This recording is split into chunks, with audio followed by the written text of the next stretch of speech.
뇌 영양 요소 세션을 맡은 인하대학교 김수전입니다. 여러분 이렇게 만나게 돼서 너무 반갑습니다. 오늘 총 5분이 발표하는 걸로 되어 있는데요. 제가 좀 체크를 좀 하도록 하겠습니다. 근데 5분이 지금 다 있는 게 맞나요? 4분만 있는 것 같다는 생각이 좀 드는데요. 아무튼 ICUH 이승훈 씨, 그리고 조재현 교수님 계시고요. 그다음에 K워터의 김진호 씨고요. 그다음에 국립재난연구원의 문혜 씨, 그다음에 이승훈 씨. 그렇게 되네요. 네 분이 맞네요. 그러면은 우리 그 15분씩 사실 발표 준비 다 하신 것 같습니다. 근데 뭐 이렇게 시간 제한은 있지만 12시 이후에 사실은 뭐 이렇게 점심시간이잖아요. 좀 편하게 그냥 진행을 좀 할 예정입니다. 그러니까 시간 부담 갖지 마시고, 그리고 또 우리 여기 저희끼리만 여기서 이제는 연구하신 것들 이제 공유하는 그런 개념으로 생각을 하시고, 편안하게 발표 진행해 주시면 될 것 같습니다. 그러면 먼저 이승훈 먼저 발표 부탁드립니다.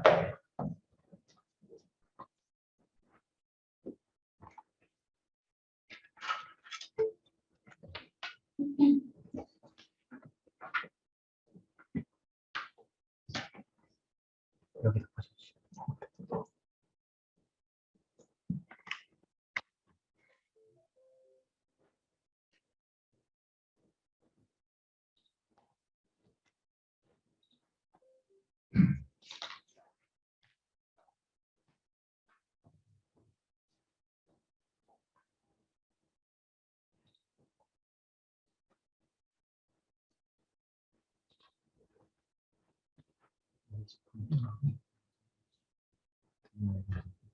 네. 발표는 저게 마이크요. 네.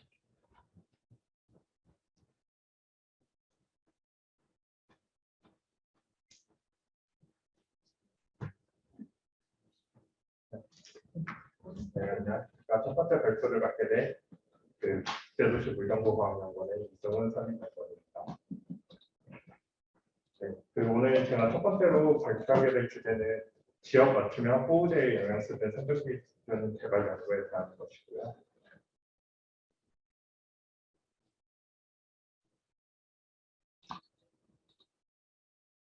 발표 순서는 이제 서론, 연구 방법론, 연구 결과, 결론 및 고찰 순서로 발표를 진행하도록 하겠습니다. 먼저 서론으로는 저희가 하려고 하는 것은 이제 기상청에서 준비하고 있는 호우 영향력에 관한 것입니다. 그래서 현재는 저희가 동래보 자료를 가지고 현상 예보를 하고 있는데 앞으로 2023년 이후에 기상청에서 이 호우가 우리 일상에 어느 정도 영향을 미칠지, 어떤 영향을 저희가 받게 될지를 좀 상세하게 알려주는 그런 영향 예보로 지금 전환을 준비하고 있고요. 그리고 지금 현재 같은 경우에는 폭염하고 한파에 대해서 먼저 운영을 하고 있습니다. 그래서 폭염 같은 경우에는 정규 서비스로 지금 기상청 홈페이지에 들어가시면은 확인하실 수가 있고, 그리고 한파 같은 경우에도 이제 시범 서비스를 진행하고 있어서 겨울철에 들어가서 보면 한파 영향 예보 등급을 산출하고 통보문에 함께 확인할 수 있습니다. 저희도 이제 호우 분야에서도 이 부분을 발맞춰서 2018년부터 20년까지 1단계 연구 진행을 하였고요. 그다음에 올해부터 내년까지 좀 고도화된 그런 작업들을 준비하고 있습니다. 그래서 이제 저희가 호우에 대한 영향이 어느 정도인지를 산출하기 위해서 매트릭스 기법을 도입하는데 총 3가지의 축을 기준으로 해서 판정하고 있습니다. 그래서 Y축 같은 경우에는 호우가 어느 정도 내릴지 확률에 관한 것이고, 앞쪽으로 보이는 스트레스 레인폴 같은 경우에는 영향함대 강우량이라고 해서 비가 내렸을 때 어느 정도 침수가 일어날지를 예측하는 기법이고, 그다음에 제가 빨간색으로 표시해 놓은 임팩트 레벨이라고 해서 그 침수가 일어났을 때 영향을 받는 대상이 어느 정도인지 수에 관한 것을 저희는 중점적으로 다루고 있습니다. 그래서 제가 오늘 발표하게 될 그 주 내용도 그 호우에 의해서 어느 정도 영향을 받을지 그것에 관한 내용. 그래서 저희가 1단계 때 그 2018년부터 20년까지 전국에 대해서 이 자료를 다 1km by 1km 격자로 준비했는데 조금 더 상세하게 강원도 삼척시에 대해서 집중적으로 좀 더 확인해보자 해가지고 강원도 삼척시를 이제 선정하게 되었습니다. 선정하게 된 이유는 이제 저희하고 함께 연구를 진행하고 있는 강원대학교가 이제 삼척시에 위치해 있어서 조금 더 쉽게 접근할 수 있다는 장점이 있었고요. 그다음에 삼척시 같은 경우에는 강원도 최남단에 위치해서 산업 및 관광 중심 지역이라는 특성을 가지고 있습니다. 그래서 저희가 준비했던 호우제 영향 수준을 산정하는 이제 전체 플로우인데요.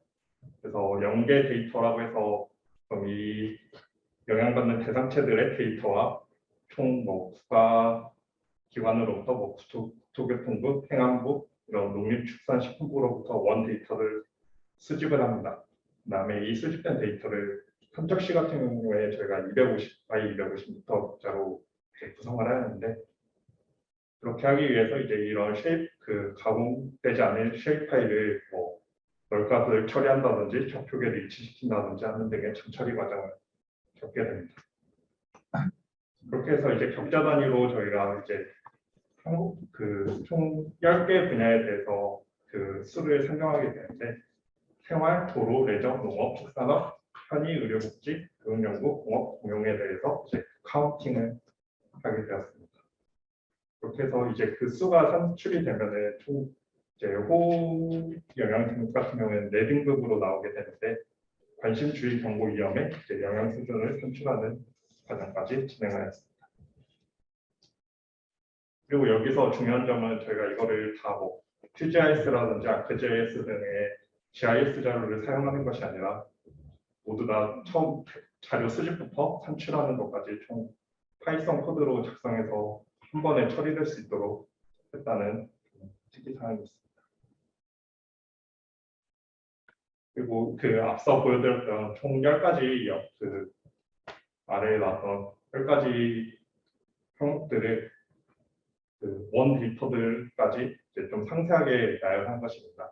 그래서 출처하고 제공 형태, 제공 주기 등을 여기서 확인하실 수 있고 이제 아래 빨간색으로 표시해 놓은 부분은 시설에 관한 부분들인데 이 시설에 관한 것들은 도로명주소 개발자센터에서 이제 전국에 있는 시설물에 대한 쉐입 파일을 제공을 합니다. 근데 이제 이 속성 정보들이 너무 다양하게 다 분류가 되어 있어서 같은 유형의 카테고리로 묶는 작업을 위해서 이렇게 분류를 표시한 것이고요. 그리고 제가 또 임의로 분류한 건 아니고 이제 도로명주소 DB에서 앞서 보이는 단독주택, 공동주택 이런 식으로 좀 큰 카테고리들은 이제 국가에서 이미 정해져서 나오게 됩니다. 이 큰 카테고리를 기반으로 총 5가지 편의, 공업, 공용, 의료복지, 교육연구로 이제 여기서는 좀 비슷하다고 생각되는 부분들이 있었습니다. 그리고 공동주택하고 단독주택 같은 경우에는 지금 여기 시설에 해당하지 않고 있는데 이 시설물 정보 같은 경우에는 이제 국토교통부에서 인구를 산출할 때 이 시설물의 인구를 배분해서 산출하게 되어 있어서 이 부분은 인구에 포함되어 있다 생각하고 제외하였습니다. 그렇게 해서 250m by 250m 격자로 이제 쉐입 파일을 다 올려보면 이렇게 각각의 항목들을 다 확인할 수 있고요. 현재는 이제 8개의 항목을 구축했고, 그다음에 생활 분야는 로우 데이터 자체가 이제 250 by 250m로 격자로 확인할 수가 있습니다. 그래서 도정보 플랫폼에서 다운받아서 그대로 사용하였습니다. 그리고 그렇게 총 9개가 구축되어 있는데 삼척시의 지역 맞춤형으로 좀 더 정보를 보여주기 위해서 이제 레저라는 부분을 추가했습니다. 이 레저에는 삼척시의 관광명소와 등산로를 기반으로 해서 레저를 산출하였습니다. 그렇게 해서 저희가 아까 앞서 말씀드렸다시피 1단계에 이제 구축한 자료가 있는데 이제 2단계로 넘어오면서 이제 총 10가지로 이제 개선돼서 정리를 하였습니다. 앞서 1단계에서 빠졌던 부분들이 이제 메꿔지는 부분도 있었고 또 자료가 업데이트 되다 보니까 그 부분에서 바뀌는 부분도 이제 생겨서 최종적으로는 이제 2B에 해당하는 부분으로 지금 정리가 되었습니다. 그래서 이제 격자별로 이제 카운팅을 다 했다면 이거를 이제 4등급으로 나눠야 되는데 어떻게 산출할까를 이제 고민하였습니다. 그래서 1단계 때는 이제 표준 정규 분포를 이제 이용하였는데 이게 250바이 250m 격자가 19,000개 정도 되는데 이거를 저희가 표준 정규 분포로 시키기 위해서 정규성 검사를 했을 때 정규성을 띄지가 않습니다. 그래서 뭐 정규성을 띄지 않을 때 할 수 있는 뭐 로그 변환이라든지 박스코스 가능 기법을 적용했는데 그래도 그 관심 단계의 그 정규성이 잘 나타나지 않고 그 관심 단계를 산출할 수가 없어서 저희가 좀 다른 방법들을 고민하다가 아예 정규성적인 걸 좀 고민하지 않고 그 제니스의 내추럴 브레이스 방법을 적용하기로 했습니다. 이 내추럴 브레이스 방법은 뭐 아시는 분도 계실 수 있을 텐데 그 데이터 값의 배열을 자연스러운 등급으로 최적화해 데이터를 묶는 방법인데 등급 내 분산은 줄이고 등급 간 분산을 최대화시키는 걸로 약간 뭐 머신러닝 쪽으로 생각하자면 뭐 K-미스 알고리즘하고 조금 유사하다고 생각하실 수 있습니다. 그렇게 해서 이제 표준 정규 분포의 한계점을 가지고 이제 내추럴 브레이스 방법을 적용했을 때 저희가 4등급으로 이제 나눈다고 설정을 해놓고 뽑기 때문에 이제 관심주의 경고 위험에 대해서 각각이 산출이 되게 됩니다. 그렇게 해서 제가 인구 예시라고 했는데 생활에 대한 예시를 이렇게 뭐 삼척시에 대해서 보면은 여기 이제 관심이 산출되지 않았던 부분이 이제 보완이 되면서 산출이 되었고 또한 그 이쪽 이제 삼척시청이 있는 삼척시 내라고 볼 수 있습니다. 뭐 교동이라든지 이런 부분인데 이런 부분에서 아무래도 인구 밀도가 높다 보니까 좀 더 자연스럽게 등급 산출이 이루어졌습니다. 그렇게 해서 이제 총 10개에 대한 그 항목들에 대해서 모든 그 등급을 산출하였는데 확인해 보시면 뭐 생활 같은 경우에 앞서 말씀드렸다시피 뭐 교동이나 시내에서 많이 산출되고 도로 같은 경우에는 여기가 이제 그 강원도 따라서 일주 여행하는 7번 국도가 있는 라인입니다. 이 7번 국도하고 그다음에 속초 삼척간 그 고속도로가 있어서 그 고속도로 라인에 영향이 그다음에 레저 같은 경우에는 여기 보이는 부분이 뭐 스타산이 있어서 스타산 등산로가 잡혀서 이렇게 산출되는 부분이 있고 그다음에 또 특이하게 편의시설이나 공업 같은 경우에는 생활하고 좀 밀접하게 유사한 형태로 나타나고 있습니다. 네, 그렇게 해서 저희가 지금 레벨까지 다 기준을 선정하였는데 이를 통해서 저희가 하고자 하는 것은 삼척시 지역 맞춤형 국제 단위로 상세 지표를 도출을 했고 그다음에 그 중에서도 위험도가 높은 지역을 산출을 해서 이제 지역 내 발생 가능한 자연재해나 위험도 평가에 적용할 수 있다는 그런 결론이 있었고요. 향후 뭐 저희가 지금은 호우에 대한 영향으로는 생각했는데 이 지표를 뭐 다른 분야로도 적용을 한다면 뭐 재난 관리 시에 좀 더 참고할 수 있는 지표로 활용될 것으로 생각됩니다. 네, 이상입니다. 네, 감사합니다. 잘 들었습니다. 네. 네. 그 호우제 영향 수준에 대해서 사실은 그 연구한 내용 말씀 발표를 좀 해주셨어요. 네, 궁금한 사항이나 뭐 질의사항 그래서 코멘트 있으시면 자유롭게 부탁드리도록 하겠습니다. 네. 김 교수님 전문가시니까 혹시 코멘트 하시거나 하실 내용 있으시면 코멘트라고 질문도 있고요. 네, 저는 국립대안전연구원 조지호입니다. 저도 이 영양예보 과제를 지금 다루셔가지고 함께 수행을 하고 있기 때문에 궁금한 것들을 좀 여쭤볼게요. 이 발표자를 앞쪽에 좀 보시면은 이 영양 그 매트릭스 만드는 사업 부분을 좀 보여주실 수 있네요. 이제 쓰시면 될 것 같습니다. 3차원 나오는 네. 이게 그 위에가 이제 강우의 확률이고 그렇죠? 그쪽으로 가는 임팩트 레벨인데 이 트레스홀드가 M4이라는 게 사실은 잘 이해가 안 가서 이 영양학계 강좌 같은 경우에는 지금 뭐 다부처 사업하시니까 아시겠지만 강원대학교에서 선출하고 있는데 이제 침수가 일어났을 때 저희가 10cm, 20cm, 50cm 기준으로 이게 침수가 일어났냐 안 일어났냐를 확인하고 있습니다. 그래서 침수가 일어난 지역에 대해서만 이펙트 레벨을 적용시키는 그런 스트레스 홀드 개념으로 지금은 사용 중에 있습니다. 임팩트 레벨하고 리스크 임팩트를 구분해서 있잖아요. 그 이쪽에 가면은 네. 좀 위험도 쪽에서 좀 궁금한 게 있는데요. 아까 250과 250이 국가 표준 적자라고 말씀을 해주셨는데 네. 어디서 정한 표준 적자인가요? 이게 제가 정확한 출처까지는 정확하게 잘 모르겠는데 이게 교통부에서 제공하는 네. 교정정보 플랫폼 내에서 이 기준 격자 번호 체계에 맞춰서 만들어진 것으로 알고 있습니다. 왜냐면 저희는 GIS 데이터를 다룰 때 네. 250과 250을 한 번도 다뤄본 적이 없어요. 네네네. 그래서 저기 국가 표준 적자라고 말씀하시길래 네네. 어디서 정한 건지 좀 궁금해서 여쭤보는 네네. 그 뒤쪽으로 좀 가보시면은 조금 위험도 쪽 시설별 위험 지도 나와 있는 곳 있어요. 네. 보면은 뭐 생활이야 뭐 인구 밀도가 높은 곳, 뭐 시설이 밀집된 곳 이런 걸 다 따질 도로 같은 경우는 네. 지금 뒤에서 보니까 고속도로라든가 이런 도로가 밀집되어 있는 것들이 다 위험으로 올라가 있는 것 같더라고요. 네네. 근데 반대로 생각을 해보면은 이 지금 용어에서 조금 문제라기보다가도 논쟁이 있을 수 있을 것 같아요. 네. 저게 취약 시설을 의미를 하는 거냐, 아니면 노출성에 대한 의미를 하는 거냐, 위험성에 대한 걸 하는 거냐에 따라서 좀 다를 수는 있는데 네네. 어쨌든 취약한 거를 지금 말씀해 주시는 것 같아요. 네, 그렇죠? 그러면 도로가 고속도로가 과연 취약한 시설인가에 대한 고민이 좀 필요할 것 같아요. 네네.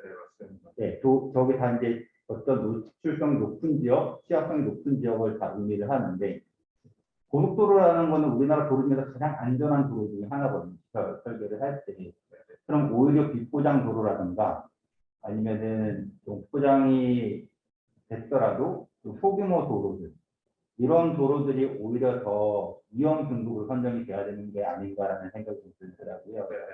아니면 교통량으로서 따져볼 수도 있고 단순히 도로뿐만이 아니고 교통량이라는 문제가 추가할 수도 있는 부분이니까 그런 부분은 조금 고민이 필요하지 않을까. 저도 같이 연구하는 사람으로서 좀 그런 부분을 좀 필요할 것 같다라는 생각이 들었습니다. 방금 말씀해주신 거에 약간 첨언을 추가적인 코멘트를 드리자면 저희 내부적으로도 지금 이 도로에 대한 거는 약간 좀 논의가 왔습니다. 근데 저희가 원래는 말씀해주신 것처럼 교통량을 반영해서 최대한 뽑고 싶었는데 지금 삼척시 같은 경우에는 서울시처럼 뭐 실시간 시간 단위로 교통량 정보를 제공한다든지 그런 게 지금은 조금 부족한 상태입니다. 그래서 저희가 했던 최선의 방법이라고 생각했던 것 중에 하나는 이제 아무래도 교통량이 많은 곳이 차선 수가 많고 그런 길이가 더 그런 것들을 고려했다고 생각을 해서 차선 수 개념으로 지금은 좀 산정이 되어 있습니다. 그래서 이 부분은 말씀해주신 것처럼 저희도 조금 약간의 뭐 리스크라고 해야 되나 약간 좀 개선이 필요한 부분으로 지금 계속 더 고민을 할 예정입니다. 그 테스트 지역을 삼척시로 하셨어요. 강원대학교가 물론 있기 때문에 삼척시로 한 것 같은데 네. 테스트 지역은 오히려 재해가 자주 발생하거나 그러면 데이터가 충분한 지역을 대상으로 해서 어떤 이런 데이터가 충분히 갖춰져 있을 때 분석할 수 있는 그런 결과 아니면은 자주 발생하는 지역을 통해서 검증을 할 수 있는 지역을 선택하는 게 더 올바른 테스트 지역이라고 저는 생각을 합니다. 그래서 테스트 지역에 대해서도 한번 조금 더 고민해 볼 필요는 있을 것 같습니다. 네, 맞습니다. 감사합니다. 네, 많은 내용들 질의해 주시고 답변을 잘 해주셨다고 고맙습니다. 네, 수고하셨습니다. 다음, 수재우 박사님, 부탁드립니다. 네.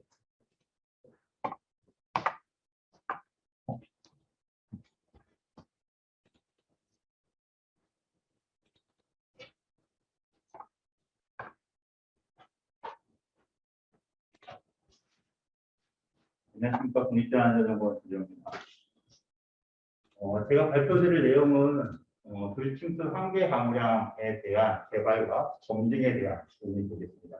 앞서 발표해 주신 부분이 그 영양 예보를 위한 위험 수준에 대한 얘기를 해주셨어요. 저희 연구원에서는 기상청하고 다부처로 연구를 하고 있고, 일단은 영양 매트릭스의 가장 기본이 될 수 있는 위험 강우량, 이 이상 강우량이 되면은 재해가 발생이 된다라는 기준값에 대한 연구를 하고 있습니다.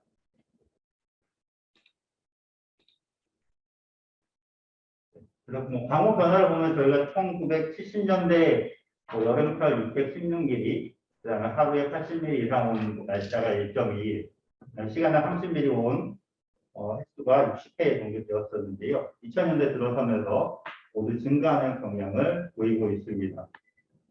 최근 피해 현황도 보면은 저희 나라 같은 경우는 태풍이라든가 그다음에 강호우에 의한 피해가 거의 90%에 육박할 만큼 강우에 의한 재해가 가장 많이 발생하는 것을 알 수 있습니다. 우리나라뿐만 아니고 월드리스 리포트를 살펴보더라도 최근 호우에 의한 피해 보시면은 호우라든가 집중호우 이런 급작스러운 강우에 의한 피해가 과거 10년 대비 최근 10년에 증가하고 있는 것을 알 수가 있고요. 사이클론에 대한 피해도 점점 증가하고 있는 것을 알 수 있습니다. 재해 횟수뿐만 아니라 어떤 인구에 대한 영향, 그다음에 금액적인 부분도 이 호우와 태풍에 의한 부분이 굉장히 많은 비중을 차지하고 있음을 알 수 있습니다. 우리나라의 호우특보에 대한 기준을 살펴보면요, 호우주의보와 경보 같은 경보 두 가지로 설정이 되어 있는데 전국 공통의 기준으로 설정을 하고 있습니다. 그래서 2018년도에 개정이 되긴 했지만 기존에는 6시간에서 지금 현재는 3시간, 그다음에 6시간 12시간에서 3시간 12시간으로 변경이 되었고요. 경보 같은 경우도 6시간 12시간 기준에서 3시간 12시간 기준으로 바꿨습니다. 하지만 문제는 전국 공통의 기준을 사용을 하고 있다는 것이죠. 일본, 미국, 영국을 보더라도 전국 공통의 기준의 호우특보를 사용하고 있는 국가는 아무도 없습니다. 대부분 지역 특성을 반영을 하고 있고 재해 위험도까지 반영을 하고 있습니다. 그리고 우리나라 같은 경우는 3시간, 12시간으로 시간을 줄이기는 했지만 1시간에서 3시간 초단기 강우에 대한 기준이 없다라는 것이 문제가 있습니다. 그래서 저희는 그 지역별로 어떻게 하면은 위험 기준을 만들 수 있을까에 대한 연구를 지속적으로 해왔었고요.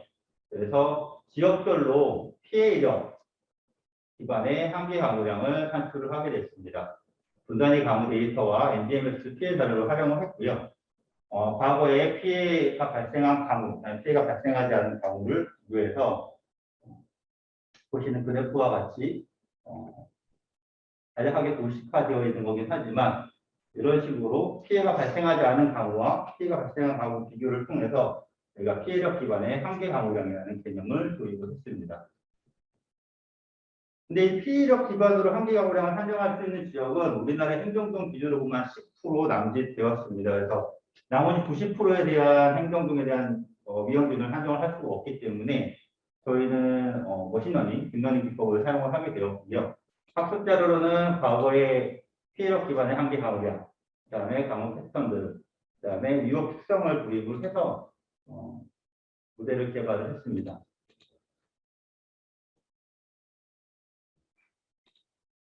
그래서 각각의 대체 시간을 검토를 해서 위험 수준을 선정을 하였고요. 모델 개발에 대한 절차는 이렇습니다. 데이터 수집, 그 다음에 데이터 세트를 만들고, 그 다음에 데이터에 대한 검증, 필터링, 그 다음에 데이터 전처리 과정, 그 다음에 모델을 선택을 하고, 네트워크 디자인, 훈련, 평가, 튜닝, 그 다음에 다시 모델을 개발해서 최종 예측하는 순서로 이루어져 있습니다. 이거는 기본적인 저희 모델에 대한 간략한 모델 설명이고요. 그래서 저희는 이제 랜생 모델을 생성을 해서 2,500회의 이제 트레이닝을 거쳐서 케이블들을 이용을 해서 9개의 훈련과 1개의 검증 데이터를 10회 반복해서 모델 평가를 수행을 하였습니다. 그리고 저희가 자체 모델 성능은 상관계수가 0.9, 그다음에 에러가 10%인 모델을 개발했고요. 예측 성능은 상관계수가 0.7, 에러가 19.7%인 모델을 개발했습니다. 저희가 현재 모델을 계속 개선 중에 있기는 한데 저희가 최초의 모델의 이제 예측 성능을 오차 20% 이내로 갔습니다. 그래서 오차 20% 이내면은 훌륭한 모델이라고 생각을 하고 개발을 했었고요. 일단 1차로 만든 모델은 저희가 예상한 모델 성능은 만족하는 것으로 나타났습니다. 그래서 저희가 이제 모니터링 시스템을 구축을 해서 모니터에 이제 지속적으로 검증을 했고요. 이 모니터링 시스템의 주요 기능은 실시간 방호 모니터링, 그다음에 저희가 설정한 위험 기준에 따른 알람, 그다음에 홍수 침수 예상도에 대한 표출, 그다음 실시간으로 카카오톡 전송을 하는 기능이 있습니다. 지금 현재 뭐 행안부, 기상청, 그다음에 각 지방 공무원들에서 지금 한 10몇 개 기관에서 지금 시범 운영을 하고 있고요. 그다음에 저희가 이 위험 기준을 검증을 하기 위해서 센서를 자체적으로 개발해서 시범 운영을 하고 있습니다. 그래서 저희 센서 같은 경우는 지표 침수심을 측정할 수 있는 접촉식 센서인 ETA가 그다음에 물 감지 센서로 구성이 되어 있고요. 데이터 로버, 그다음에 롤하고 된 배터리, 그다음에 태양광 충전 패널과 컨트롤러로 구성이 되어 있습니다. 그래서 빗물바지에 대한 피해를 측정할 수 있도록 압력식 센서를 별도로 추가해서 설치를 해서 운영을 하고 있습니다. 지금 현재 부산, 울산, 창원, 인천, 천안에서 한 76개 정도가 실제 지금 현재 운영이 되고 있고요. 실시간으로 지금 모든 자료를 조직을 하고 있습니다.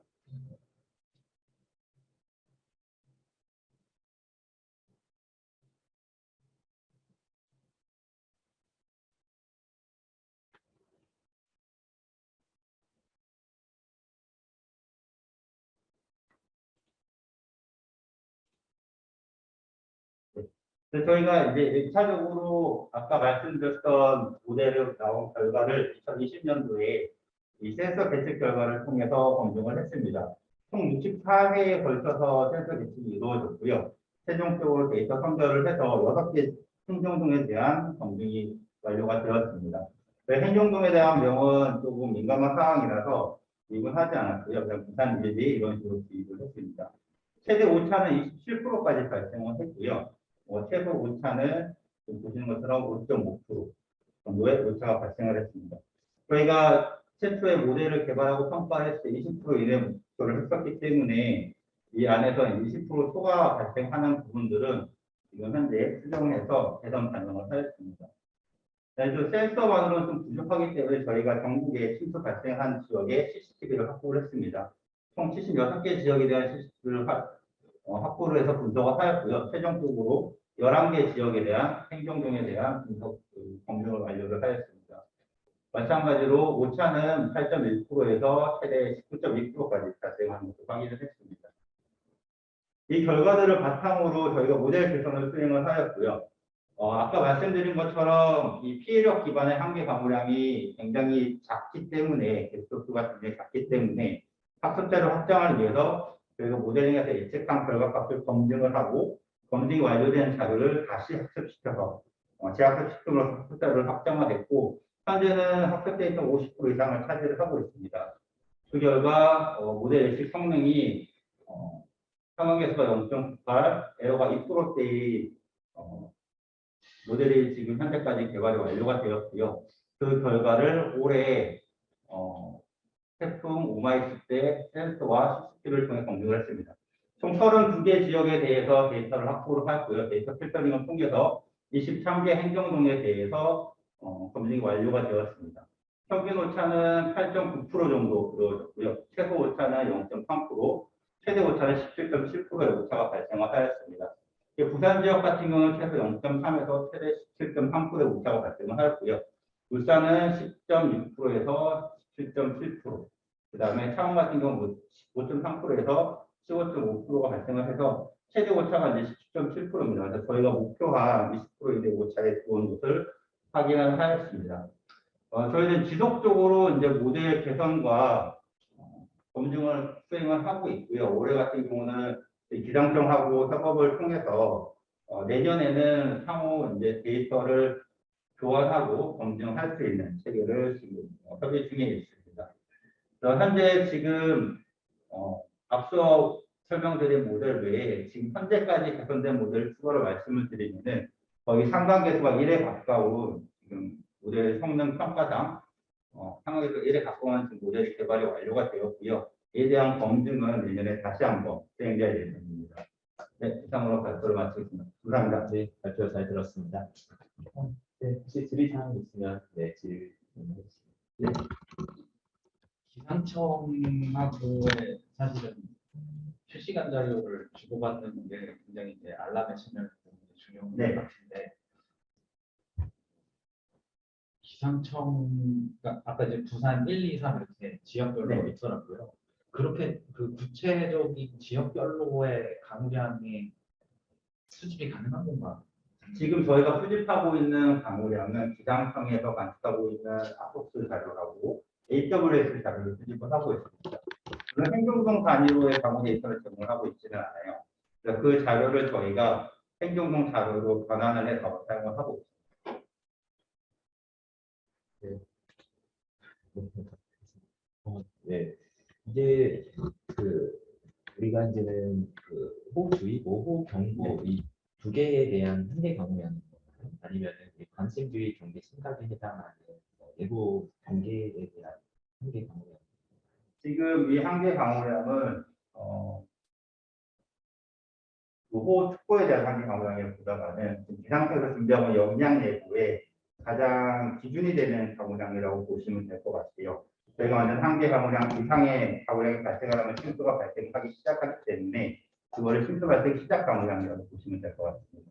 그러면 관심주의 경계 심각이면 심각을 좀 구분할 수 있는 정도라고 저희가 판단하기에는 주의 정도를 기준으로 둘 수 있는 강우량이라고 생각을 하고 있습니다. 최종적으로는 이게 행정 동마다 이게 다 기준이 설정이 돼서 발표가 됩니다. 네, 맞습니다.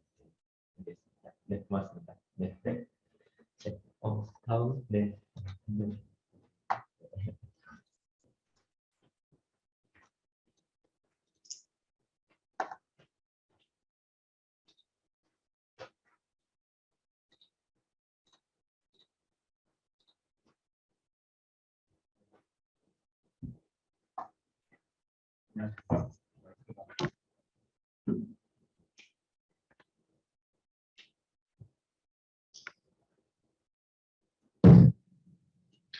안녕하십니까. 저기 한국수자원공사에서 근무하고 있는 김진서라고 합니다.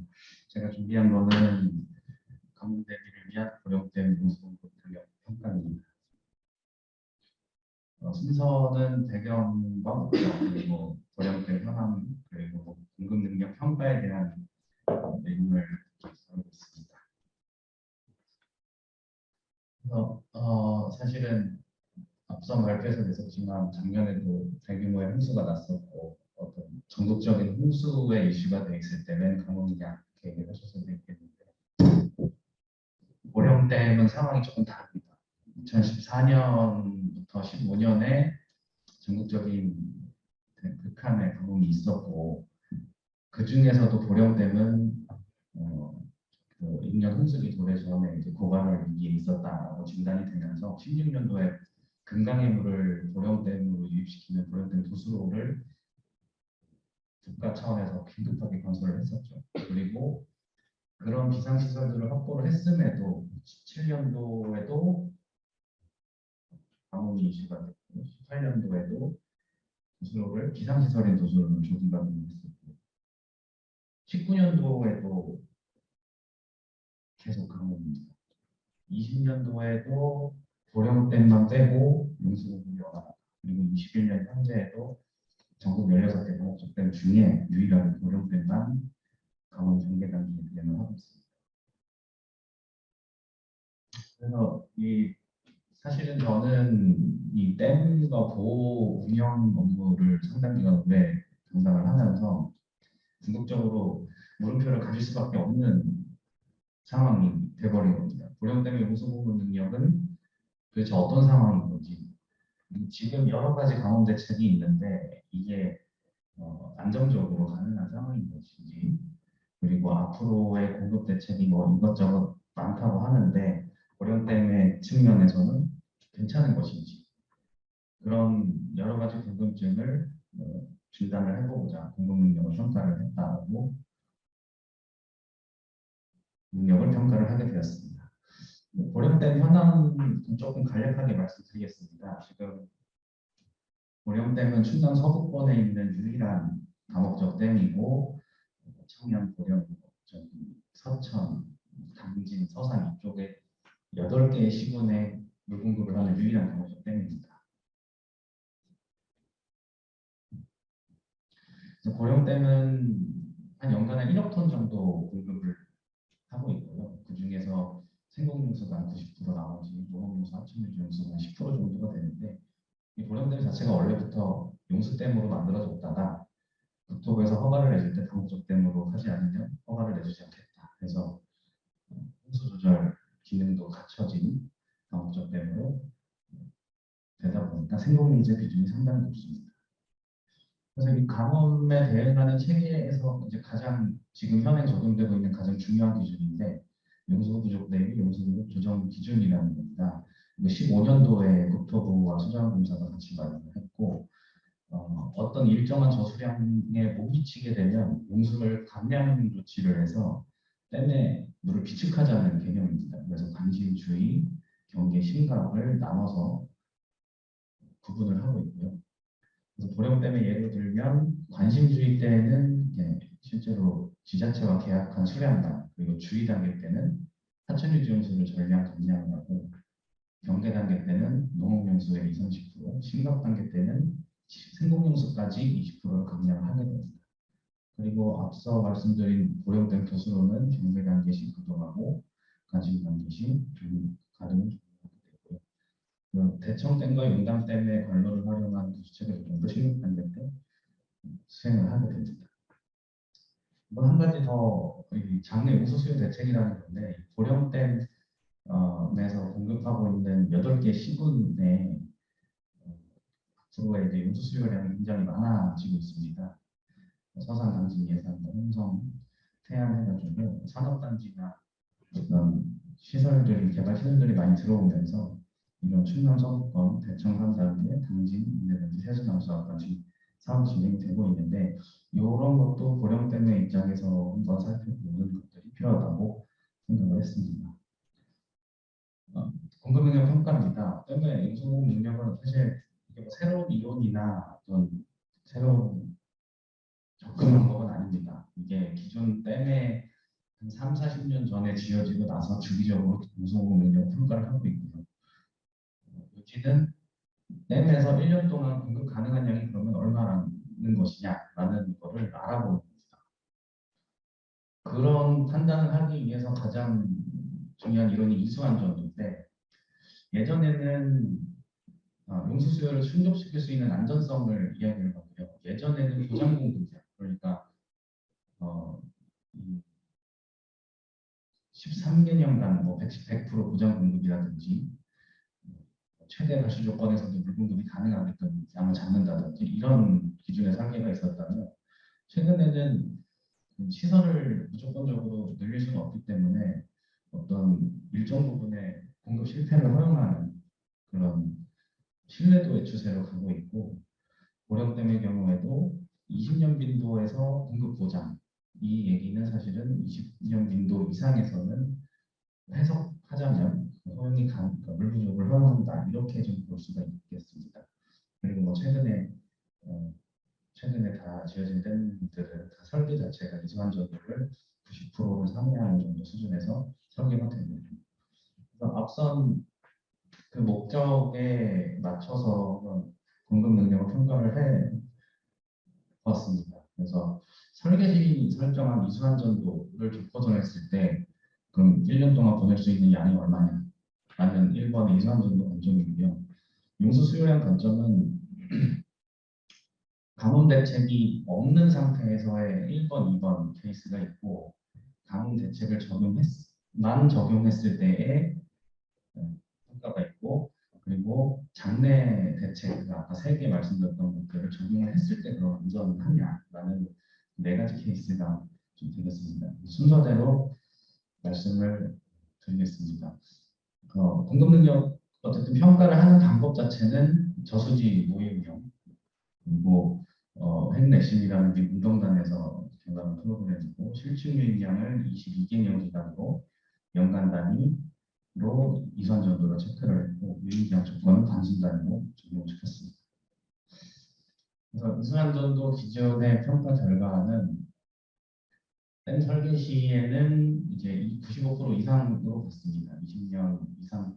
20년 이상이 되는 가뭄때 실패를 허용한다는 조건으로 해서 95% 이상이 되고 기존 댐 재평가를 사실 2015년도에 했었을 때는 94%의 평가를 수행을 했었고요. 그래서 이번에는 22개년치의 공급 유입 실적이 있기 때문에 1회만 실패를 허용하는 95.4%로 설정했습니다. 결론은 공급 능력이 1년간 8,700만 톤, 댐 설계에 비해서 82% 수준에서 지나지 않았다는 말씀을 드릴 수 있겠고, 그 공급 실패를 했던 시기는 2017년과 18년 사이에 있었고, 요 그래프 1회 실패 조건을 맞추기 위해서 공급량을 줄이는 또는 늘리는 분석을 계속하면서 양을 찾아냈을 때 1년간 8,700만 톤이 분석이 됐습니다. 그래서 두 번째는 용수 수요량 기준입니다. 지금 공급되고 있는 물량을 인위적으로 감축을 할 수가 없기 때문에 그럼 지금 상태에서 안전한 것이냐?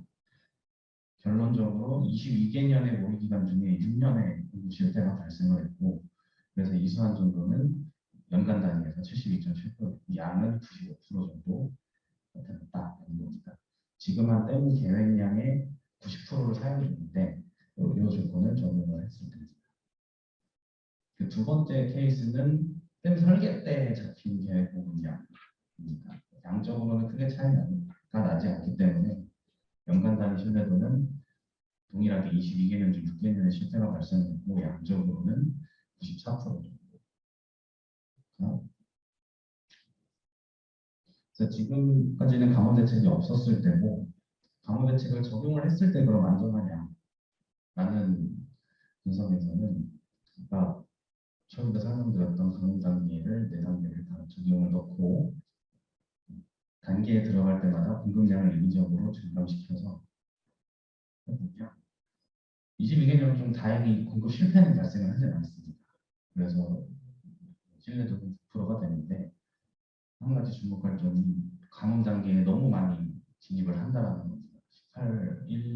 22개년 동안 18번 그리고 심각한 생동용수 감량하는 단계도 한 번 발생을 했고 하천유지용수를 전체 27% 기간 동안 감량해야 되는 상황이 발생을 한 거죠. 도수로 또한 16%의 기간 동안 해야 했습니다. 그리고 마지막 케이스는 이제 장내 수요와 대책을 했을 때 결론적으로는 아까 말씀드린 3가지의 대책이 고령된 관점의 대책은 아니다. 그 이유는 공급 지역에 제약이 있고 공급 형태, 그러니까 침전수냐, 정수냐, 원수냐의 불일치로 실제로는 한 10% 정도가 될 것 같다라고 좀 판단이 되고 있습니다. 그래서 생공용수는 10% 정도 절감이 가능할 것 같고 공업용수와 하천용수에는 별도의 대응이 없습니다. 그래서 이 조건으로 수요량을 넣고 모의를 분류하는 결과는 마찬가지로 공급 실패는 발생을 하지 않았고요. 기존의 양에서 10% 정도 줄었기 때문에 발생을 하지는 않았고 이 역시도 관심 단계, 주의 단계, 준비 단계까지 발생을 했고 하천유지용수나 도수로도 10%에서 20% 정도는 수반되는 그런 결과가 도출됐습니다. 이 하나의 표로 다 말씀을 드릴 수 있을 것 같습니다. 그러면 댐 설계 시에 계획했던 공급량의 현재 유입 실적과 계획 수요량을 가지고는 82%밖에 공급을 할 수가 없다라는 점이고 케이스 1과 2에서 나타낸 이수한 정도는 어쨌든 22개년 중 6회를 실패하면서 상당 부분 감소를 했고 그리고 케이스 3에서 봤듯이 감원 대책 자체만으로는 공급 실패에 대한 위험성은 많이 상당 부분 어쩔 수 있었다. 대신에 장기적인 감원 대책이 수반돼야 된다라는 거죠. 케이스 4에서 알아본 것처럼 공급 부담은 10% 수준이고 크지 않았다. 결론은 어떻게 보면 당연하다고 하실 수 있겠지만 2014년 이후에 유인량의 저하 공급 능력이 82% 정도 저하됐다는 것이고 공급 중단 예방 측면에서의 현재 감원 대책은 긍정적이라는 부분이고 그리고 실제로 장기간의 운수 감량에 저는 좀 주목을 해야 된다 이렇게 말씀을 드릴 수 있습니다. 왜냐하면 고령댐 현황 자체가 하루에 한 20km 정도 유화를 한 뒤에 바로 이제 방조제로 유입이 되는데 지류 하천이 없습니다. 그래서 하천 유준수를 감량을 하는 거는 사실은 좋은 비축 대책이긴 한데 하류의 입장에서 굉장히 치명적인 거죠. 그래서 유역병행 하류의 건천화나 주사후의 연도 상승도 실제로 발생이 됐었고 부차적으로 이제 도수로를 가동하는 데도 상당한 비용이 들고 보령댐의 융천천에 비해서 금강의 수질이 상당히 안 좋습니다. 수질 변화에 대한 문제, 그리고 대청댐의 수량을 의존한다는 거에 대한 불확실성 같은 부차적 문제는 좀 이제는 수량과 수질을 통합적으로 좀 고려를 한다고 하면 이제는 좀 고민을 해봐야 될 때가 아닌가 생각이 듭니다. 그래서 장내 용수 공급, 그러니까 뭐 산업단지 개발이나 이런 쪽에 대해서도 조금 더 댐 공급 부담을 그러니까 그런 대책들이 있지만 고령 때문에 경감이 조금 필요하다라는 부분이고 공급 능력 감소가 82%가 사실상 초당 한 0.6톤 정도인데 상시 공급하는 단위라든지 우수 저유시설, 한국적 저유시설, 파도배댐 같은 것들은 좀 다양하게 이제는 같이 논의될 필요가 있지 않나 그런 결과를 좀 하게 됐습니다. 이상입니다. 네, 잘 들었습니다. 네, 혹시 질의사항이나 코멘트 있으실까요? 네.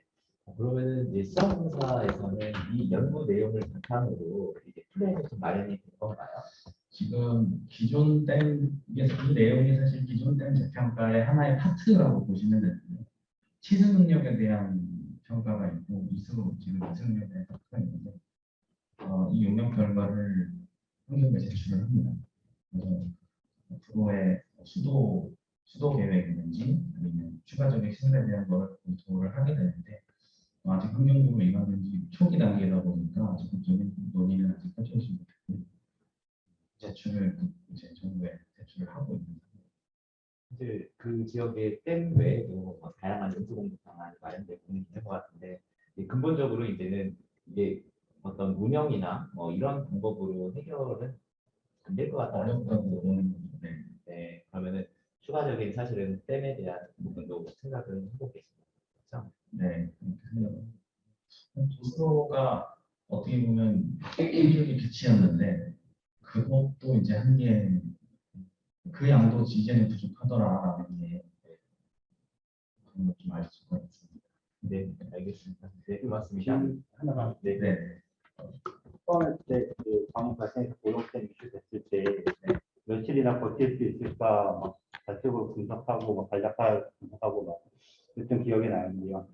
그 지금 대체적으로 보면 뭐 저류지 설치라든가 이런 거에서 좀 가도자라는 것 같은데 고령댐 같은 경우에 지금 홍수 방제 능력 그 기능도 있는 거잖아요. 네. 우기철에 홍수 대비를 위해서 방류를 하는 양이 있나요?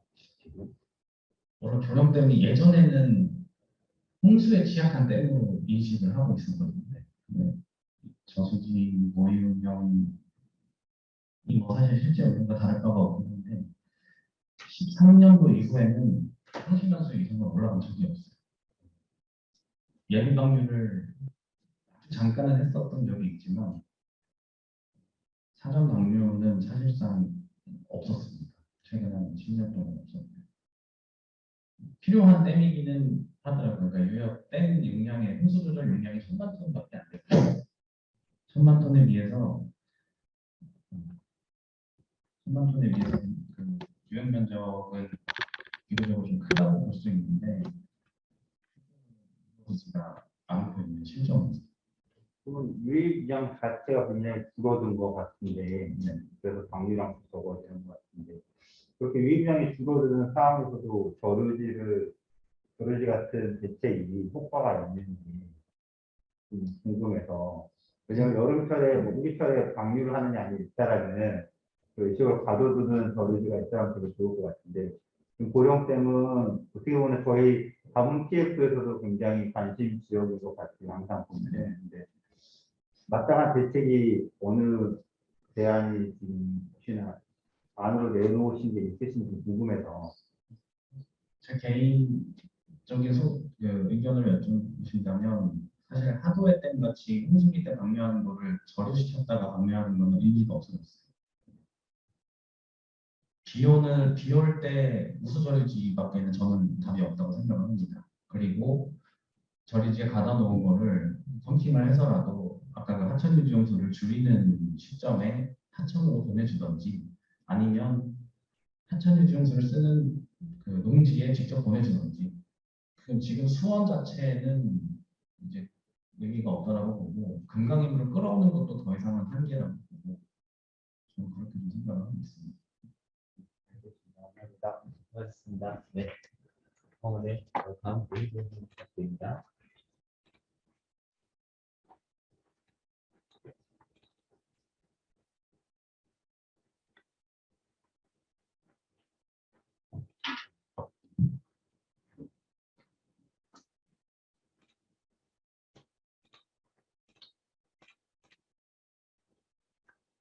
네, 안녕하세요. 저는 IoT 기술을 활용한 도시철수 계측센터 개발 여부에 관해 발표할 국립재난안전연구원 문혜진이라고 합니다. 발표 순서는 연구 개요, 주요 연구 내용, 결론으로 구성되어 있습니다. 앞에 보시는 그림은 미래 홍수 발생 빈도 시나리오를 나타낸 것인데요. 보시다시피 한반도의 그 수재 발생 빈도가 앞으로도 증가할 것으로 예상되고 있습니다. 도시 침수가 따라서 증가할 것인데요. 국내 도시화가 21년도 기준 약 82%에 달하여 이에 따라 불투수 면적이 증가하고 배수 시스템에 의해 우수 유출하는 그 의존도가 증가되고 있습니다. 또한 국지성 호우, 태풍과 같은 집중적인 호우에 의해 피해가 증가되고 있는데요. 이러한 위험에 대한 관리로 현재는 CCTV 감지가 가장 많이 활용되고 있습니다. 그러나 실질적으로 CCTV 감지를 통한 재해 감시에는 많은 어려움이 있습니다. 이에 대해서 효율적인 그 위험 관리를 위해서는 도시 침수 계측 센서를 활용하는 방법이 있습니다.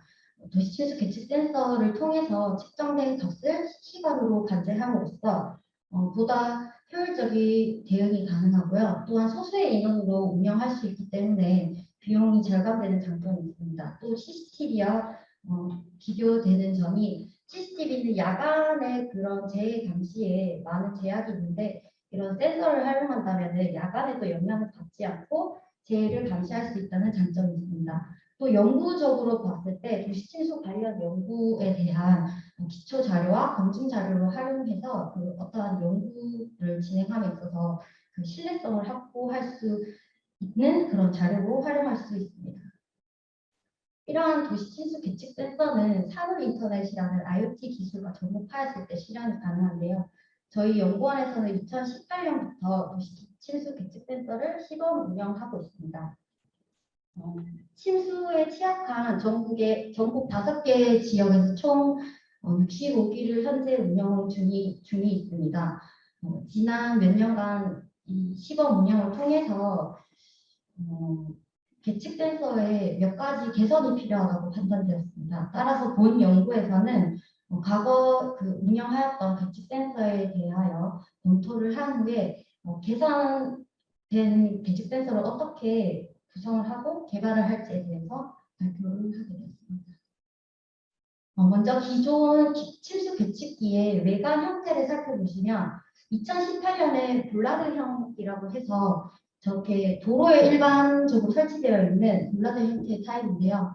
유지 관리 시 케이스를 저 은색 부분의 케이스를 모두 제거를 해서 내부에 설치된 통신 모듈이라든지 컨트롤러 부분을 관리해야 되는 그런 단점이 있었고요.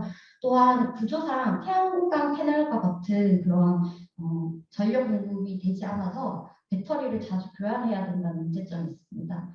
또 18년에 설치한 함체형이 그 왼쪽 하단에 있는데요. 구조상 태양광 패널을 추가할 수 있어서 처음 설치했을 때는 태양광 패널이 없었지만 추후 추가 설치를 통해서 배터리 효율을 증가시킬 수 있습니다. 그러나 상부에 함체가 동출되어 있어 사고 위험성이 좀 존재하였고요. 도시 경관을 훼손한다는 문제점이 있었습니다. 그래서 19년도에서 20년도에 설치한 함체형 센서 같은 경우에는 이러한 단점들을 보완하고자 유지 관련 커버를 따로 구성하여 유지 관리가 용이하도록 하였고 태양광 패널 설치를 통해 배터리 교환이 거의 불필요하도록 할 수 있습니다. 그러나 그 외관에 함체 케이스를 주문 제작함으로써 단가가 많이 증가해서 실제 많은 개수의 불신수 센서를 설치할 수가 없었는데요. 이 과거의 센서에 침수 센서에 설치된 수위 센서에 대한 종류를 좀 살펴보면 먼저 지표 침수신 계측을 위해서 접촉식 센서를 사용했었습니다. 이 센서는 비용이 낮은 장점이 있지만 센서별로 개별 건보정을 해야 됐었고요.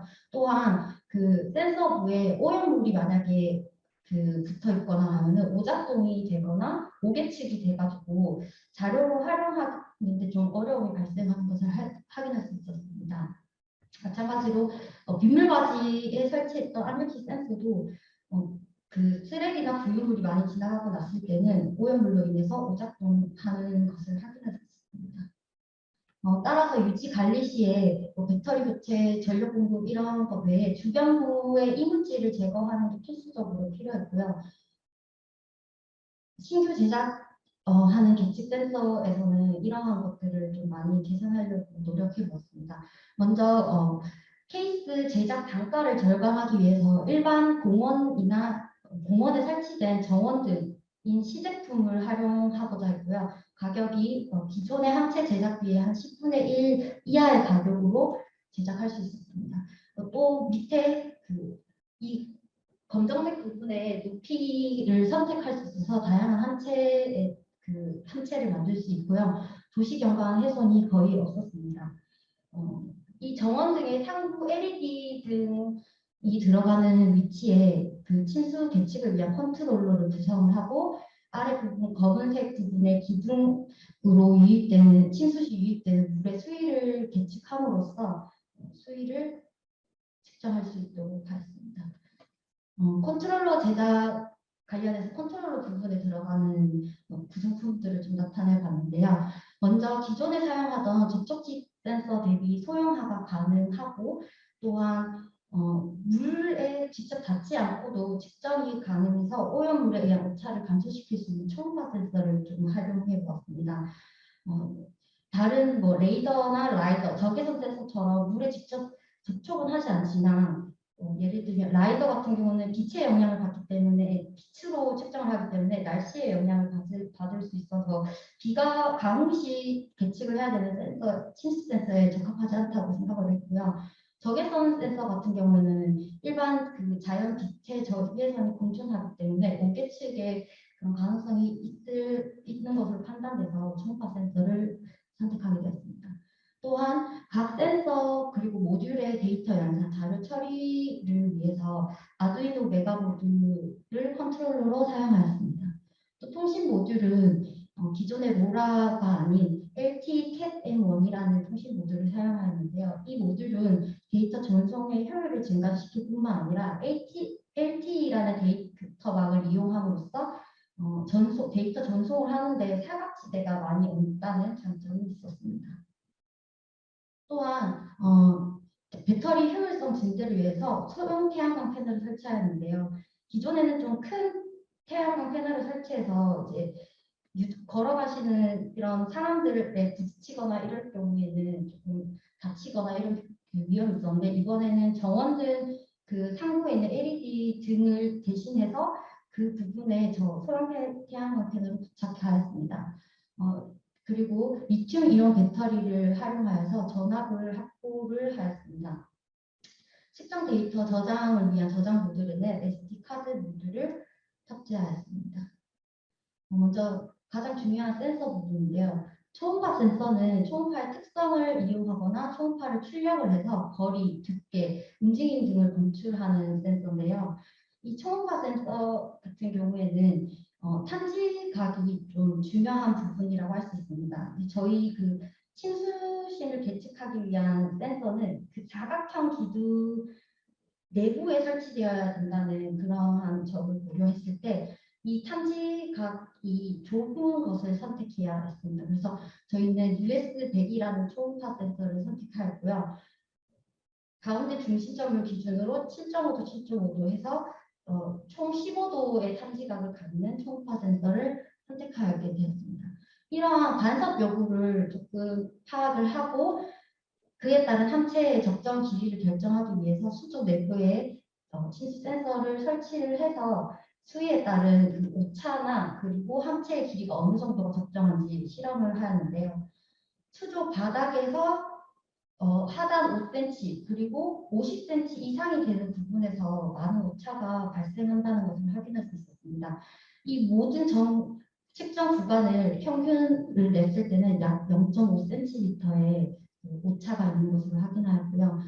그 하단과 상단의 오차가 큰 구간을 제외하면 평균 오차 0.2mm로 침수를 계측하는 데는 아주 무리가 없고 정확하다는 그런 판단이 되었습니다. 그래서 따라서 50cm 이상으로 더 함체 높이를 정한다면 오차가 높을 것으로 판단해서 함체의 적정 길이는 60cm로 결정하게 되었습니다. 다음은 도시 침수 계측 센서가 제작 과정인데요. 컨트롤러 부분을 구성하려면은 그 아두이노 메가 보드와 그리고 거기에 부착되는 물품들을 고정시킬 수 있는 케이스를 만들어야 했습니다. 그래서 3D 프린터를 활용해가지고 그 부분을 제작하였고요.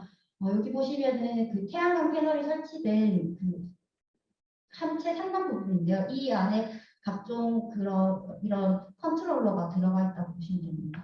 이 하부에 아래와 같은 초음파 센서와 배터리 거치대를 또 추가로 제작하여서 이곳에 초음파 센서 그리고 배터리를 거치하였습니다.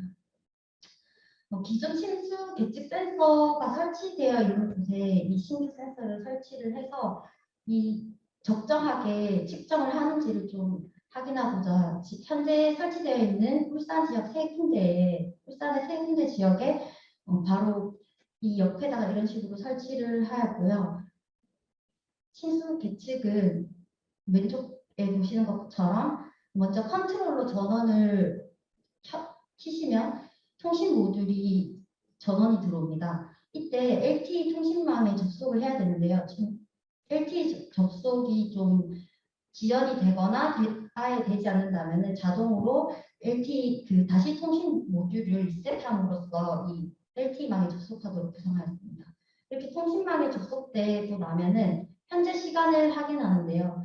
현재 시간을 확인한 후 예를 들면 10분 단위로 계측을 하겠다. 그러면 12시 10분이 되면은 그 설정된 시간 간격에 도달 시 초음파 센서가 측정을 시작합니다. 지금 현재 그 측정 간격은 예를 들면 10분으로 해서 측정 간격은 1초 간격으로 5회를 측정하고 그 평균 값을 거리로 변환을 하고 또 그 측정된 거리를 수심으로 변환을 하게 됩니다. 이 변환된 값을 SD 카드에 저장을 하는데요. 저장이 안 될 경우를 대비해서 저장이 안 되면 SD 카드 모듈을 리셋을 하여 저장이 되도록 한 다음 그 저장된 값을 서버로 송신을 하고 있습니다. 이 송신된 값 이후에 또 다음에 설정된 시간까지 도달을 한다면 또 다시 초음파 측정 그리고 또 단계별로 진행함으로써 도시 침수를 예측할 수 있습니다. 결론입니다. IoT 기술을 접목한 신규 도시 침수 계측 센서 개발 결과 도시 침수 위험 관리에 적절한 것으로 판단됩니다. 그리고 기존 접촉식 수위 센서의 단점을 보완하기 위해 초음파 센서로 변경을 하는 것에 무리가 없고 충분히 정확도가 높은 것을 확인할 수 있었습니다. 초음파 센서는 탐지각을 고려하여 계측 센서 함체 규격을 설정해야 하고요. 신규 제작된 센서를 통해 도시 침수 계측 센서의 제작 단가를 낮출 수 있었습니다. 침수 시 측정 간격 시간에 따라 구동 시간이 달라질 수 있기 때문에 구동 가능 시간을 효율적으로 늘릴 수 있는 추가 연구가 필요할 것으로 판단되고요. 향후 계측된 수심에 따른 측정 주기를 자동으로 변경할 수 있는 알고리즘을 추가할 필요가 있을 것으로 판단됩니다. 이상입니다.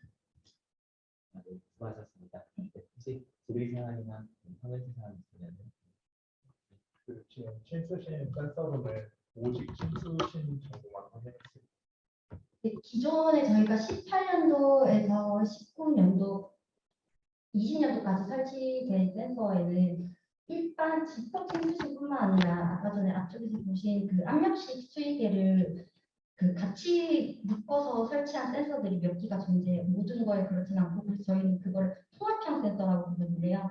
그 센서 같은 경우에는 비물바지나 우수관의 수위도 계측을 해서 지표 침수실이 발생하기 전에 그 비물바지의 수위, 그 수위가 차오르는 그런 것들을 확인할 수 있습니다. 저희는 어쨌든 수위 쪽으로만 계측을 하고 그 외에 다른 임자에 대해서는 계측은 하지 않고 있습니다.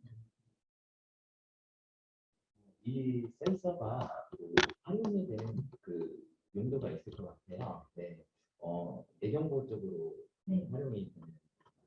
네, 맞습니다.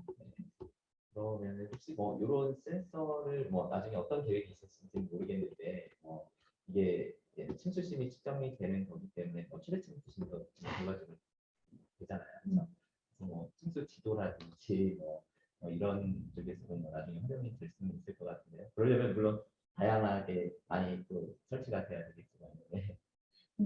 저희도 다양하게 침수 예상도나 아니면 이런 침수 계측 자료가 많이 수집되었을 때 그 자료를 활용해서 침수를 예측할 수 있는 어떤 기초 자료를 쓸 수 있지 않을까 해서 연구를 좀 준비 중에 있습니다. 네, 고맙습니다. 네, 수고하셨습니다. 네.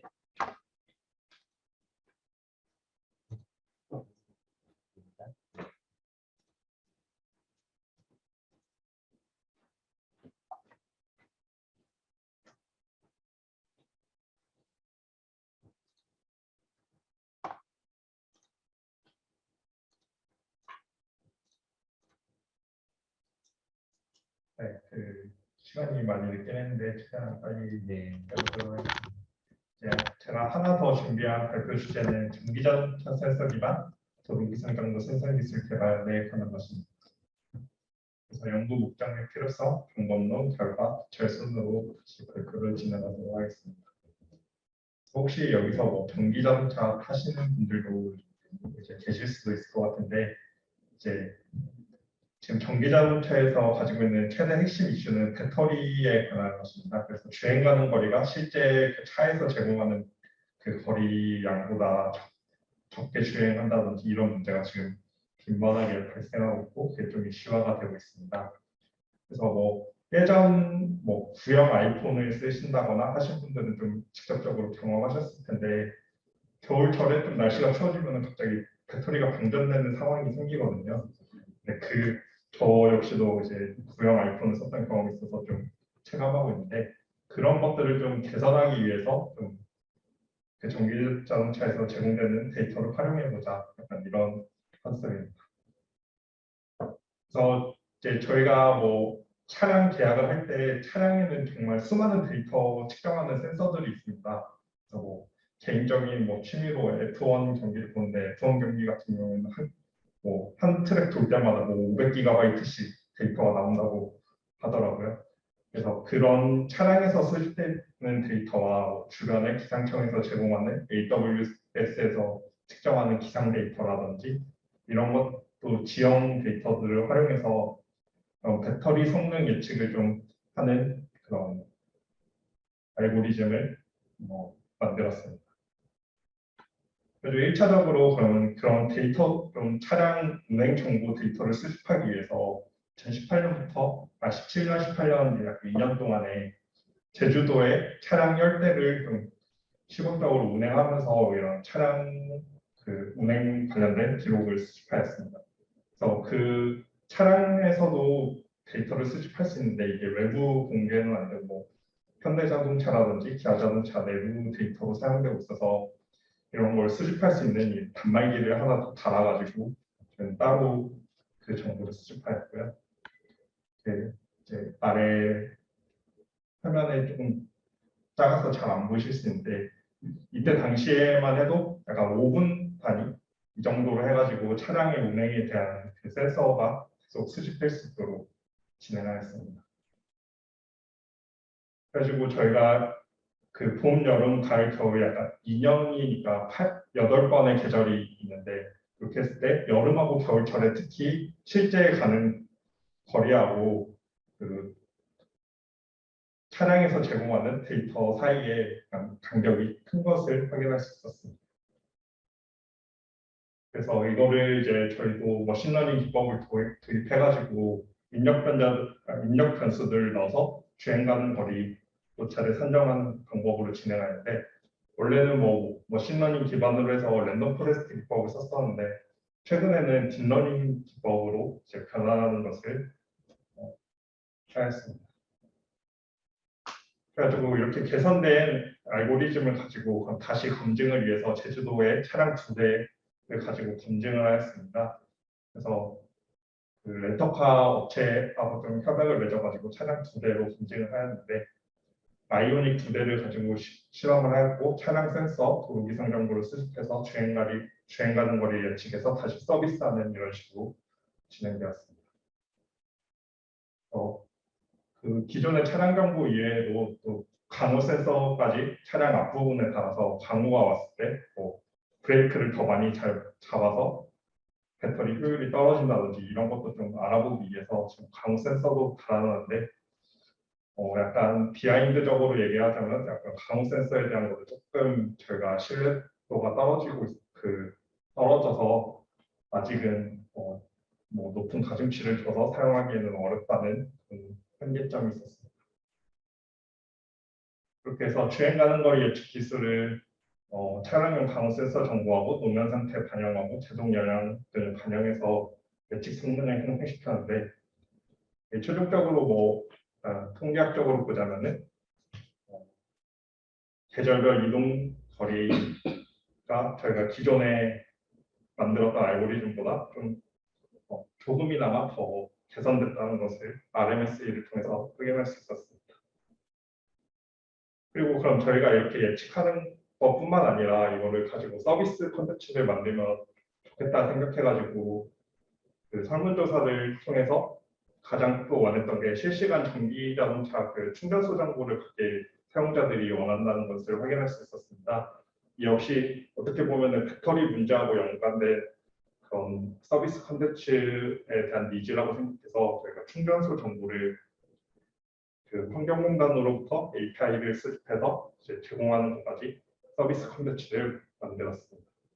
그래서 이거를 또 차량에는 저희가 직접적으로 탑재할 수는 없어서 모바일 형태로 이제 제공하기 위해 스토리보드를 만들었고 이런 식으로 모바일로 제공하게 된 그 프로토타입까지 개발하였습니다. 그래서 이거는 실제로 저희가 이제 검증할 때 사용하는 그런 것들을 이제 영상으로 살짝 담아봤는데 이렇게 보시면 핸드폰 모바일로 차량 번호하고 단말기 번호를 입력해서 실시간으로 정보를 연동시키고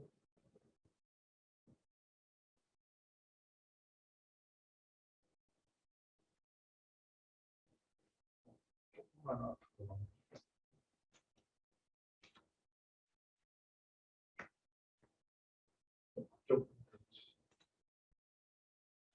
뒤쪽 말까? 이 앞쪽으로. 네네네.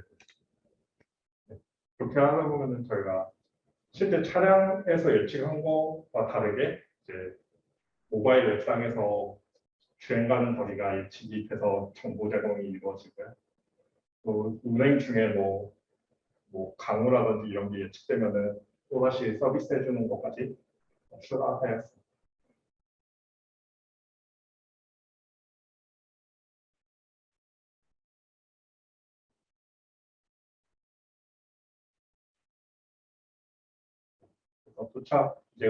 이제 목적지에 도착하게 되면은 남은 잔량 거리를 확인할 수 있는데, 이렇게 보시면은 저희가 예측했던 거는 60km를 이제 앞으로 주행할 수 있다고 가는 거리를 했는데, 실제 도착부에도 62km 이런 식으로 나타나는 것으로 확인할 수 있습니다.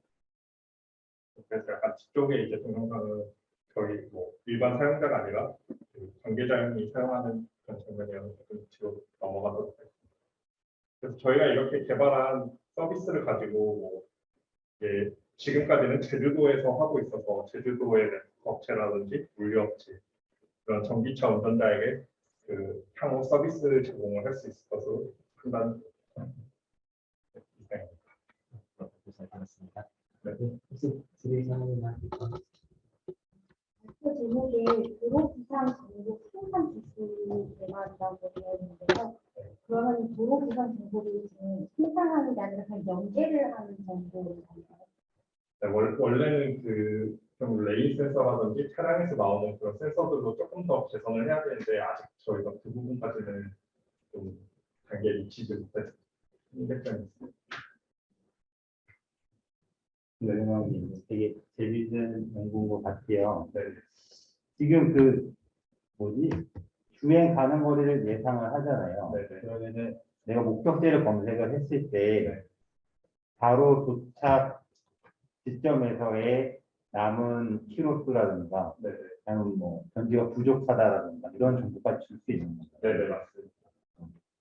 이게 지금 화면에는 안 나왔을 수도 있는데, 지금 계속적으로 이제 지속적으로 개발을 하고 있어서 그런 부분들이 이제 모바일 상으로는 표출이 되는 까지 알고 있습니다. 그러면은 이 도로 환경이 다르잖아요. 그러니까 예를 들어서 그냥 고속도로를 쭉 해서 갈 수 있는 환경이 있고, 막 꼬불꼬불한 산악도로를 갈 수도 있고, 거기에 따라서 배터리 효율도 달라질 텐데, 만약 목적지 검색을 하면은 고속도로 경로를 갔을 때의 어떤 연비에 따른 그런 키로수를 계산해서 도착 후에 얼마가 될 것이다라는 거를 미리 알려주고, 뭐 또 꼬불꼬불한 길일 때는 또 그걸 반영해서 알려주는 건지. 아, 네. 이게 약간 사전 설명이 빠져서 네. 그 질문이 나왔던 것 같은데, 이게 저희가 제주도를 그래서 아까 보여드렸던 열대로 운행을 하면서 도로 주행 그 환경들을 다 조사를 했습니다. 그래서 제주도 같은 경우에 뭐 아시는 분도 있겠지만 지금 현재 고속도로는 없습니다. 그리고 한라산 주변으로 가면 오르막길도 있고 내리막길도 있고 이런 경사나 고도 이런 것까지 저희가 다 측정을 해서 미리 그 환경을 만들어 놓고 이제 이 분석에 사용했습니다. 그래서 말씀해 주신 것처럼 뭐 그런 목적지를 검색하면은 그 경로를 통해서 가게 되면은 뭐 그런 데이터들이 다 반영돼서 구분될 수 있도록 지금 되어 있습니다. 네, 감사합니다. 이게 계절별로 성능 차이가 많은 이유는 어떤? 뭐 아까 제가 서두에도 말씀드렸다시피 아무래도 배터리 그 하드웨어 자체의 문제도 좀 있습니다. 예를 들어 뭐 아이폰을 아까 예로 들긴 했는데, 이게 지금 겨울철만 되면은 그냥 뭐 50%였다가 갑자기 꺼내보면 빨간색으로 뭐 3% 나오고 뭐 꺼져버리고 이런 상황이 나타났거든요. 이게 뭐 요즘은 개선됐다고 많이 알고 있는데, 이게 똑같이 차량에서도 그런 무슨 배터리적인 문제도 발생하고 있는 것으로 알고 있습니다. 뭐 에어컨이라든지 히팅을 하니까 좀 더 영향받거나 그런 부분도 적용되고 있습니다. 이게 아무래도 전기자동차는 같은 배터리를 사용하기 때문에 배터리 전력을 사용해서. 네, 그래도 잘 들었습니다. 네, 네, 수고하셨습니다. 네, 우리 오늘 그 5개 발표 잘 다 마무리했고요. 네, 그리고 또 유사한 연구 하시는 분들이니까 네, 서로 앞으로도 이렇게 어디 가서도 계속 만나실 것 같아요. 네, 그래서 이렇게 또 됐으니까 관계 유지하면서 앞으로 좋은 연구 많이 해주시고 또 발표도 많이 해주시길 바랍니다. 네, 멀리 인천까지 또 오신 분들 많이 있는데 오신 김에 또 맛있는 것도 좀 드시고 가시길 바랍니다. 네, 수고하셨습니다. 네, 세션 마무리하겠습니다. 네.